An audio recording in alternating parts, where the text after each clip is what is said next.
দেশের বিরুদ্ধে ষড়যন্ত্র রুখতে অতি দ্রুত নির্বাচন দেওয়ার দাবি করেছেন বিএনপির স্থায়ী কমিটির সদস্য খন্দকার মোশাররফ হোসেন। সংস্কারের কথা বলে টালবাহানা না করে অন্তর্বর্তী সরকারকে জনগণের ভোটাধিকার ফিরিয়ে দেওয়ারও আহ্বান তার। জাতীয় প্রেসক্লাবে বিএনপির সাবেক মহাসচিব খন্দকার দেলোয়ার হোসেনের 14তম মৃত্যুবার্ষিকী উপলক্ষে দোয়া ও স্মরণ সভার আয়োজন করে স্মৃতি ফাউন্ডেশন। এই ঈদে জামা জুতো অ্যাক্সেসরিজের ডিসকাউন্ট। বিএনপি নেতারা সাবেক এই মহাসচিবের দলের প্রতি অবদান নিয়ে আলোচনা করেন।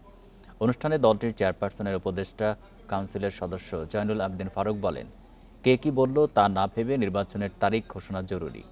নির্বাচিত সরকারই সংস্কার কাজ এগিয়ে নেবে। প্রধান অতিথির বক্তব্যে স্থায়ী কমিটির সদস্য খন্দকার মোশাররফ হোসেন বলেন, ভোটাধিকার প্রয়োগে জনগণের অধিকারকে বিলম্বিত করছে অন্তর্বর্তী সরকার।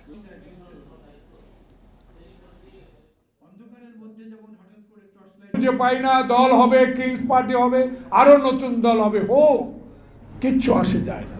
কিন্তু বাংলাদেশে এই মুহূর্তে দরকার, আপনি 18 কোটি মানুষের সরকার, বিশ্বের দরবারে একজন গ্রহণযোগ্য ব্যক্তি, কারো কথায় কান না দিয়ে স্পষ্ট একটি নির্বাচনের তারিখ ঘোষণা করে দেন, তাহলে এইসব সংস্কার কিছু প্রয়োজন হবে। জাতীয় সংসদ নির্বাচনের তারিখ 3 তারিখ ঘোষণা করে আপনারা নির্বাচন ঘোষণা করেন, জনগণ নির্বাচনপন্থী হয়ে যাবে। আর জনগণ যদি নির্বাচনপন্থী হয়, তাহলে এদেশে কেউ ষড়যন্ত্র করে সেই ষড়যন্ত্রকে কখনো সফল করতে পারবে না।